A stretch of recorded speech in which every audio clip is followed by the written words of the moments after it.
Assalamualaikum warahmatullahi wabarakatuh. Di video kali ini saya akan menjelaskan ketiga materi pada sistem operasi. Berikut materinya. Di sini terdiri dari tiga materi ya. Yang pertama, struktur sistem operasi, status proses sistem operasi, dan menghitung waiting time. Nah, ketiga ini akan saya jelaskan. Nah, kita jelaskan satu-satu terlebih dahulu. Yaitu yang pertama, struktur sistem operasi. Struktur sistem operasi ini terdiri dari tiga struktur, yaitu struktur sistem MS-DOS, struktur sistem Unix, dan pendekatan terlapis atau layer approach. Nah, kita bahas tentang struktur sistem MS-DOS. Ada sejumlah sistem komersial yang tidak memiliki struktur yang cukup baik. Sistem operasi tersebut sangat kecil, sederhana, dan memiliki banyak keterbatasan. Salah satu contoh sistem tersebut adalah MS-DOS. MS-DOS ini dirancang oleh orang-orang yang tidak memikirkan akan kepopuleran software tersebut. Sistem operasi tersebut terbatas pada perangkat keras sehingga tidak terbagi menjadi modul-modul. Meskipun MS-DOS mempunyai beberapa struktur antarmuka dan tingkatan fungsionalitas tidak terpisah secara baik seperti gambar berikut yang akan saya tampilkan nanti. Karena Intel 8088 yang tidak menggunakan dual mode sehingga tidak ada proteksi hardware. Oleh karena itu, orang mulai enggan menggunakannya. Maksudnya tidak menggunakan Intel MS-DOS. Nah, baik. Di sini gambar struktur sistem MS-DOS. Nah, yang paling atas itu aplikasi programnya, program aplikasi. Nah, dia mencakup dua arah. Yang pertama adalah resident sistem program dan ROM BIOS device driver. Nah, selanjutnya ke resident sistem program ini. Nah, itu mencakup dua arah lagi. Nah, yaitu MS-DOS device driver dan ke ROM BIOS device driver. Begitu juga dengan MS-DOS, itu mempunyai MS-DOS device driver, itu mengarah ke ROM BIOS device driver. Baik, selanjutnya pada struktur sistem Unix. Sistem operasi Unix atau original Unix juga terbatas pada fungsi perangkat keras dan struktur yang terbatas. Unix terdiri atas dua bagian, yaitu kernel dan program sistem. Kernel ini berada di bawah tingkat antarmuka sistem call dan di atas perangkat lunak secara fisik. Kernel ini berisi sistem file, penjadwalan CPU, manajemen memori, dan fungsi item operasi lainnya yang ada pada sistem call, berupa sejumlah fungsi yang besar pada satu level. Program sistem meminta bantuan kernel untuk memanggil fungsi-fungsi dalam kompilasi dan manipulasi file. Struktur sistem Unix dapat dilihat pada gambar berikut. Nah, seperti ini diagramnya, gambarnya ada usernya, ada yang lainnya di sini di bawah usernya. Baik, lanjut. Selanjutnya pada struktur sistem operasi yang terakhir itu adalah pendekatan terapis atau layer approach. Teknik pendekatan terlapis pada dasarnya dibuat dengan menggunakan pendekatan top down. Semua fungsi ditentukan dan dibagi menjadi komponen-komponen. Modularisasi sistem dilakukan dengan cara memecah sistem operasi menjadi beberapa lapis atau beberapa tingkatannya. Lapisan terendah adalah layer O. Layer O ini adalah perangkat keras, dan lapisan teratas adalah layer N. Layer N ini adalah user interface atau UI. Dengan sistem modularisasi, setiap lapisan mempunyai fungsi atau operasi tertentu dan melayani lapisan yang lebih rendah. Pada gambar berikut yang menunjukkan sistem pendekatan terlapis tersebut. Nah, seperti ini gambar pendekatan terlapis atau layer approach.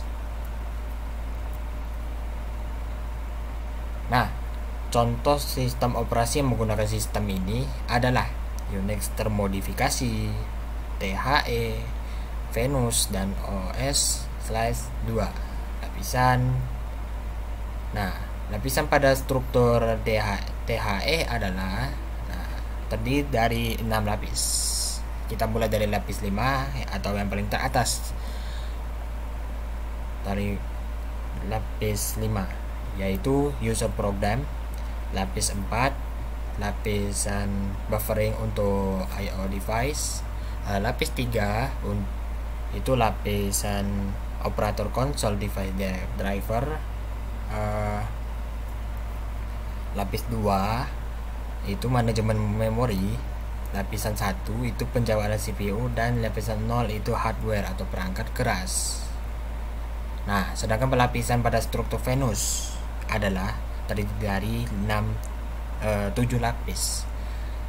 Dimulai dari lapis 6 itu user program, lapis 5 device driver and scheduler, lapis 4 virtual memory, lapis 3 IO channel,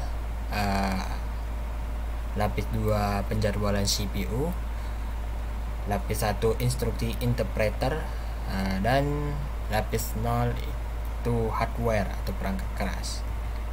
Nah, seperti ini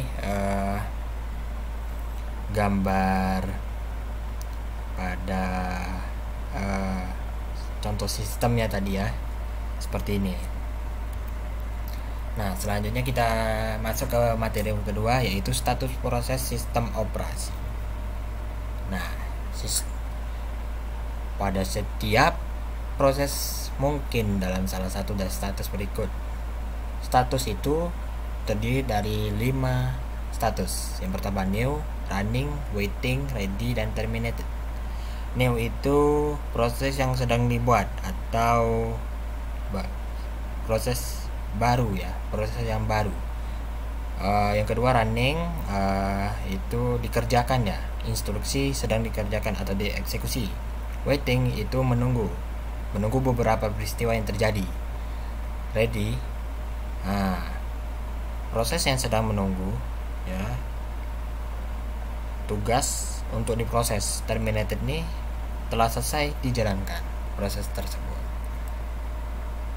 Nah, nih seperti contohnya pada diagram status proses sistem operasi. Nah, untuk penjelasannya, semua proses itu dimulai dari step new. Step new ini semua proses dibuat. Nah, kemudian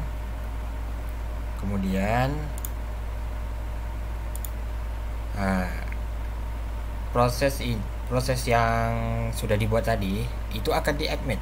Nah, akan di-admit atau diizinkan untuk masuk.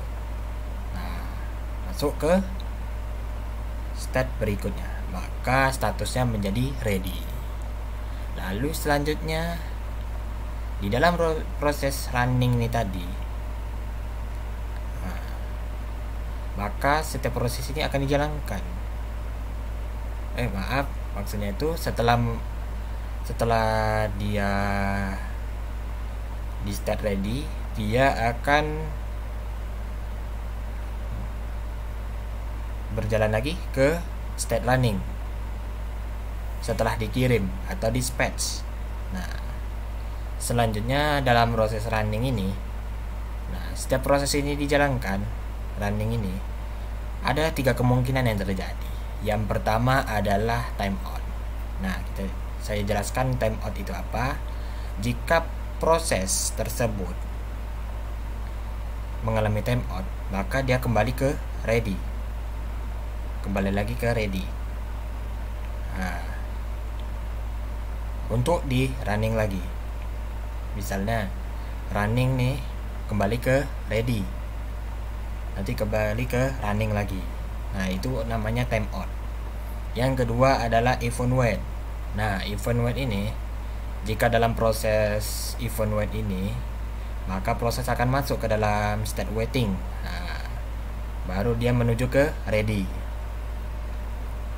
menuju ke running kembali. Itu namanya event wait. Nah, yang ketiga adalah release. Jika suatu proses sudah dirilis, sudah bisa dirilis, maka bisa keluar ya, dan masuk state terminated. Nah, begitu penjelasan tentang diagram status proses sistem operasi. Mari kita lanjut. Nah, menghitung waiting time. Ada contoh soal yang tertera di sini, yaitu ada 4 buah proses yang datang berurutan.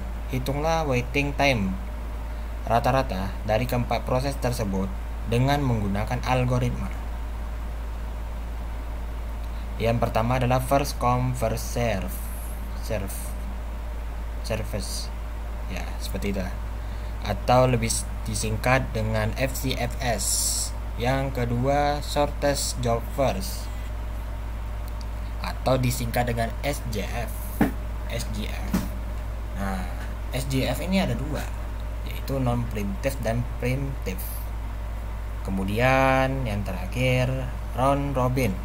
Nah, round robin yang ditanya FCFS dan preemptive dengan diketahui quantum time sama dengan 4. Nah, seperti ini tabelnya ya. Kan di sini ada 4 buah proses yang datang berurutan. Otomatis kita buat P1 sampai P4 karena dia ada 4 buah. Kemudian di sini ada arrival time ya. Sudah diketahui di sini P1 tuh arrival time-nya 0, P2 arrival time-nya 2, P3 arrival time-nya 4, P4 arrival time-nya 5.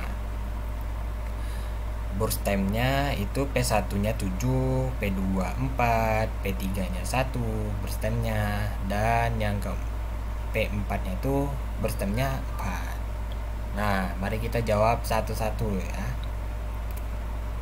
Nah, di sini ini pada diagram Gantt chart ya. Gantt chart. Ini namanya Gantt chart. Nah, di sini kita akan menjawab first come first serve algoritmanya. Yang pertama tadi kan kita lihat dulu proses yang pertama nih, berapa burst time-nya. Kita lihat burst time-nya, tidak arrival time-nya. Nah, P1 berapa burst time-nya 7, berarti kita hitung dari 0 sampai 7. Kita hitung dari 0 ke 7. Kemudian P2 itu kan nilainya 4. Nah, kita hitung dari 7, bukan dari 0, dari 7. Kita lanjutkan ke 11 ditambah 4 ya. Kemudian P3 ini kan 1. Nah, ditambah 1 satuan waktu. Dan yang ke P4 ini kan burst time-nya kan 4. Nah, dia dimulai hitung dari 12 sampai seterusnya. Dan akhirannya ini 16. Itu di sini. Nah, kita mengetahui bagaimana cara menentukan waiting time ini. Nah, P1 ini kita ambil dari sini 0. P2 kita ambil dari sini 7. Ini bisa dikatakan kita ambil dari mulai hitungnya. P3 tadi dimana mulai hitungnya? 11. Nah, P4 berapa tadi mulai hitungnya? 12. Jadi bisa disimpulkan waiting time-nya P1 sama dengan 0, P2 sama dengan 7, P3 sama dengan 11, dan P4 sama dengan 12. Masuk dalam rata-rata waiting time-nya atau average waiting time. Nah, bagaimana cara menghitungnya? Sama seperti rata-rata pada umumnya, dibagi dengan banyaknya data. Nah, di sini kan ada 4 dibagi 4.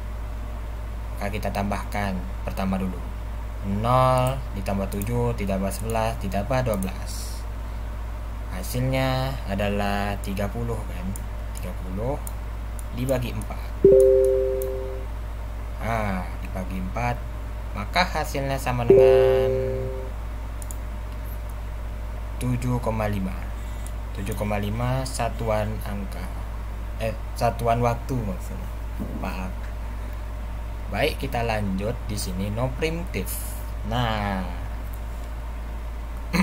bersifat non primitif ini ya, artinya kalau ada proses yang datang dan dieksekusi, maka tidak interupgrade, tidak bisa dihentikan, boleh intersave, keduanya harus menunggu. Contohnya seperti ini. Proses ini proses yang datang dari 0 sampai 2 itu adalah proses yang kedua. Nah, nilai burst time-nya kan 4. Ini kita lihat dari arrival time-nya juga nih. Nah, selanjutnya di satuan yang keempat, prosesnya yang datang P3. Yang kelima itu di waktu yang kelima ini P4. Nah, P4 dan sampai P1 nih burst time-nya berapa? 7 sampai sini. Nah, di sini kan sudah ada nih P2, P3, P4.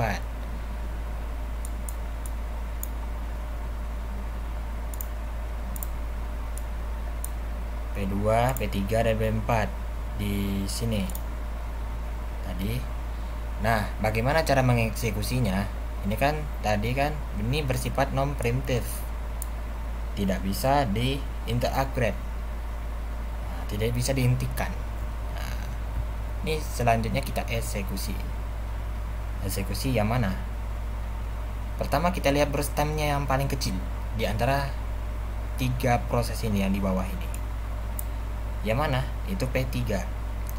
Maka kita masukkan burst time-nya ini 1 tambah 1, dimulai dari 7 hingga ke 8. Kedua, nah ini P2 dengan P4, mana yang dahulu dia biar di sini P2 kan. Ternyata P2 yang duluan karena arrival time-nya jauh lebih kecil daripada P4. P2 arrival time-nya 2, P4 5. Jadi P2 dimasukkan dengan burst time 4 satuan. Nah, ditambah dengan 4 dimulai dari 8 hingga ke 12. Begitu juga dengan P4 nih, dengan menambahkan 4 satuan dari 12 sampai 16. Selanjutnya di sini kita menentukan waiting time-nya. Nah, bagaimana caranya? Kita lihat P1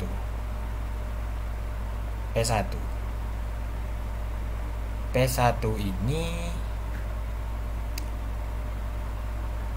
itu sudah pasti 0. Nah, karena tidak ada yang dieksekusi. Untuk P2, nah P2 ini kan ini ada nih 2 nih. Nah, 2. Bagaimana cara menentukan P2 ini? Dengan cara kita mengurangi dengan 8 antara 8 ya, kita ambil 8 di sebagian ini ada di sebelah 8 nih, dengan dimasukinnya proses yang datang tadi di proses tersebut. Ini kan P2 saya hapus lagi. Nah, ini kan P2, ini P2 di waktu keberapa dia? 2, berarti 8 dikurang 2 hasilnya 6, seperti ini. Selanjutnya P3 ini sama seperti P2, 7, dimana tadi proses P3 itu datang di waktu yang keempat. 7 dikurang 4 hasilnya 3. P4 itu di sini 12. Waktu proses P4 datang itu waktu ke-5. 12 dikurang 5 hasilnya 7. Nah, dapatlah kita P1, P2, P3, P4 pada waiting time ini. Kita selanjutnya pada rata-ratanya. Nah, rata-ratanya seperti ini, sama seperti tadi, 0 ditambah 6 tambah 3 tambah 7. Ini hasilnya adalah 16. 16 dibagi 4 sama dengan 4. Itu adalah jawaban SJF non-primitive pada soal tadi. Nah, selanjutnya ini pada primitive. Nah, pada primitive beda pula. Nah, berbeda pula dengan yang tadi modelnya. Cuman sama apanya pengerjaannya, yaitu untuk P1 itu kan kita aluri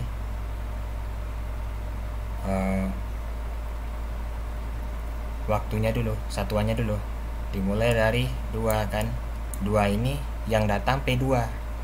Nah, yang datang P2. Nah, bagaimana cara ini kan di blok nih. Apakah dia bisa apa tidak? Dihentikan ya, maksudnya itu dihentikan. Dengan catatan yang masuk ini harus lebih kecil daripada proses sisa ini. Bagaimana caranya?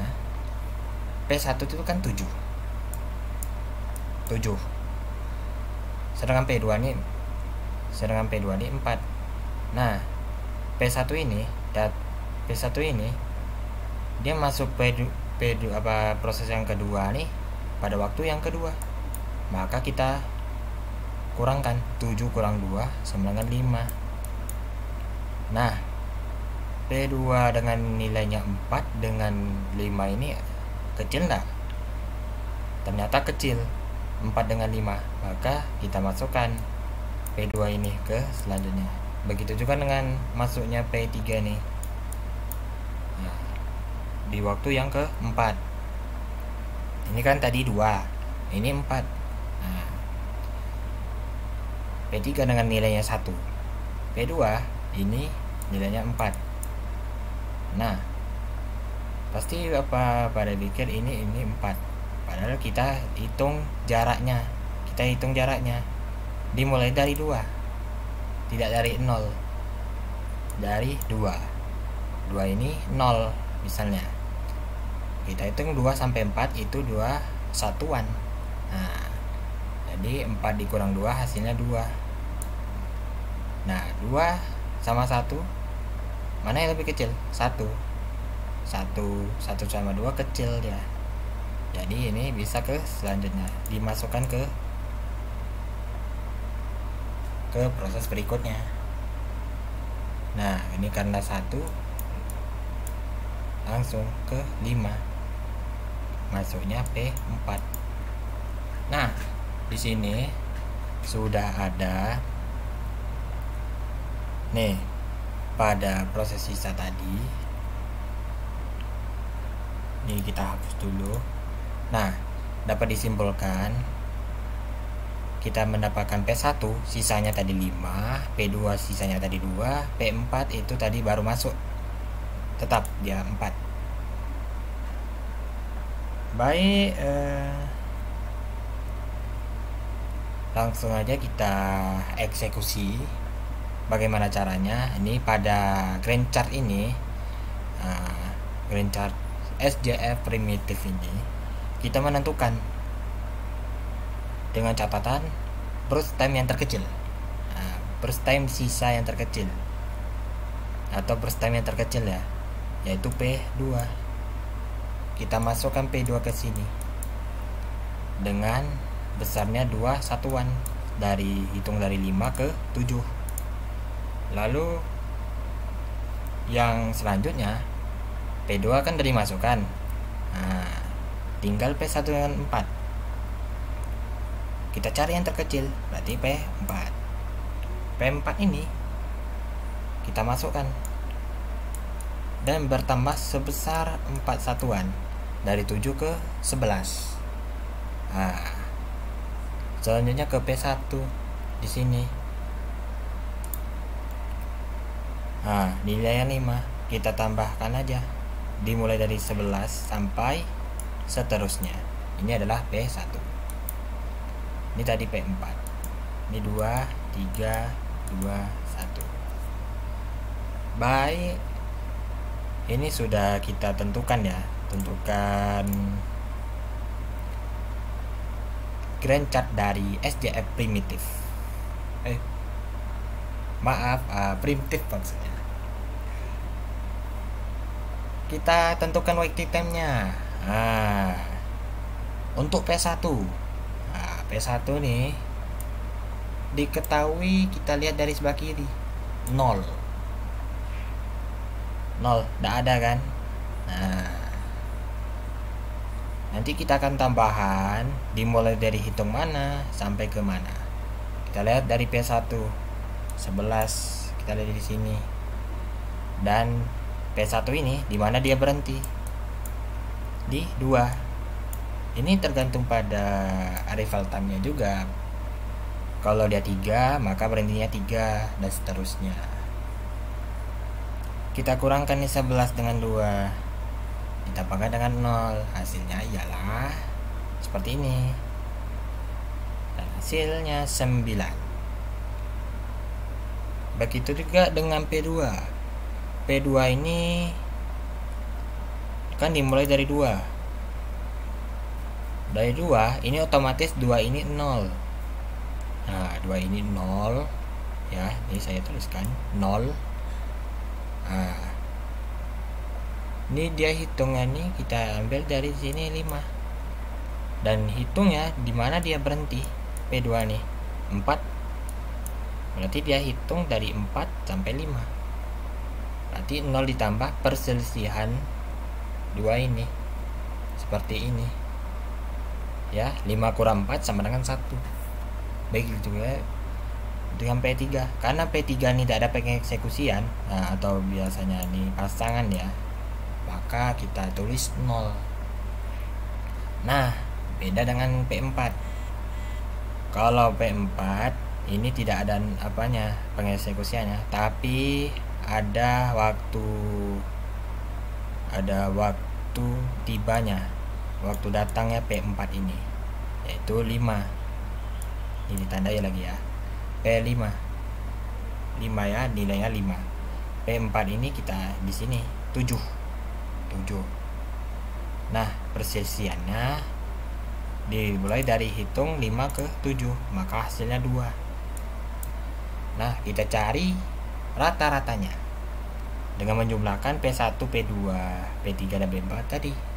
P1 nya 9, P2 nya 1, P3 nya 0, P4 nya 2. Itu kan hasilnya kan 12 dibagi 4, maka hasilnya adalah 3 satuan waktu. Lanjut di round robin. Yang pertama adalah FCPS dengan quantum time sama dengan 4. Nah, pertama ya, ini belum tahu kita kan cara apanya. Ini udah jadi cara menentukannya. Nah, pertama FCPS kan itu kan urutan prosesnya dulu. Nah, dari P1 sampai P4 kan. Dimulai dari 0 dulu. Dimulai dari 0. Nah, kita masuk ke P1 di sini. Karena quantum time-nya 4, kita batasi. Sehingga P1 ini tinggal 3 satuan waktunya. Nah, dia menuju ke 0 sampai 4. Begitu juga dengan P2 di sini. Nah, P2 ini akan dikeluarkan ke sini dengan penambahan 4 satuan waktu, dimulai dari 4 sampai ke 8. Begitu juga dengan P3, P4. Nah, P3 1 dikeluarkan seperti ini dengan penambahan 1. P4 juga dimulai dari 9 ke 13 dikeluarkan dengan penambahan 4 satuan waktu. Nah, sampai waktu yang ketiga, satuan yang ke-13, sisa dari P1 kita masukkan kita keluarkan sisa ini tadi, sehingga dimulai dari 13 ke 16 seperti itu. Nah, untuk waiting time-nya di sini P1 kan 0. Karena dia mempunyai 2 proses, sama kayak atau sama seperti primitif tadi atau SJP sama seperti SJP tadi. 0 ini kita mulai dari 0 ditambah, nah ini 13, waktu berhentinya sampai 4. Nah, selisihnya 13 kurang 14, hasilnya 9. P2 ini kita ambil dari sebelah ini, 4, P3 8, P4 9. Ini sudah diketahui seperti itu. Lalu kita menentukan rata-ratanya. Menentukan rata-ratanya sama seperti tadi, kita menambahkan dari hasil P1, P2, P3 dan P4, itu hasilnya adalah 30 dibagi 4 sama dengan 7,5 satuan waktu. Nah, selanjutnya primitif. Nah, berbeda dengan FCPS tadi yang mengutamakan urutan dari proses. Nah, ini dia mengutamakan burst time yang terkecil. Dimulai dari 0 dulu. P3 dikeluarkan. P3 dikeluarkan ini menjadi milik P1. Nah, menjadi milik P1 dengan satuannya 1. Ini berarti sudah dikeluarkan. Yang kedua di sini. Nah, P2 tadi, mengapa P2? Seperti yang tadi, primitif ya, atau di SJP itu arrival time-nya lebih kecil daripada P4. P4 itu adalah 4 ya. Kalau P2 arrival time-nya. Jadi P2 yang diutamakan, dikeluarkan ke sini. Maka ini dah dikeluarkan. Sebanyak berapa burst time-nya tadi? 4. Dimulai dari 1 ke 5 penambahannya. Selanjutnya ini merupakan punya P2 ya, P2. Untuk P3, untuk milik P3 ya. Ini tinggal P1 dengan P4. Kita keluarkan P4-nya. P4-nya dengan nilai 4 satuan waktu. Dimulai dari 5 sampai 9. Seperti itu. Untuk P4 nih. Nah, karena dia quantum time sama dengan 4, sama seperti FCPS. Nah, FCPS itu dibatasi. Nah, 7 kita sisakan 3. Maka 9 sampai 13 dengan penambahan 4 satuan tadi, 9 sampai 13. Nah, sisa yang tadi kita keluarkan ke sini menjadi P1 dimulai dari 13 sampai 16. Nah, kita tentukan waiting time-nya. Nah, di sini waiting time-nya ini bagaimana cara menghitungnya? Tergantung di nilai yang dikeluarkan tadi. Waktu terhenti sampai berapa dia mau dikeluarkan, pada dimulai dihitung berapa dia. Misalnya, ini saya hapus dulu ya. Nah, misalnya untuk P1 waktu dimulainya dari berapa? 9. Mengapa tidak 13? 13 ini kan merupakan proses yang pertama sisa, bukan yang orisinalnya. Kita cari yang orisinalnya, yang sebelum di quantum time kan. Nah, untuk P2 juga di sini, dimana dia mulai hitungnya 1, ya kan? P3 0, P4 mulai hitungnya dari 5. Nah, sudah dapat kita waiting time-nya P1 sampai P4. Nih, kita tentukan average waiting time-nya, ditambah semuanya 9 tambah 1 tambah 0 tambah 5.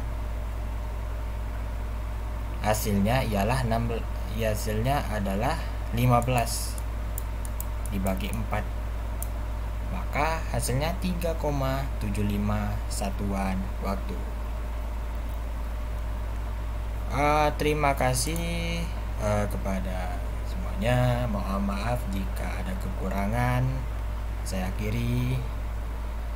Bila taufik wal hidayah. Sampai jumpa di video berikutnya. Wassalamualaikum warahmatullahi wabarakatuh.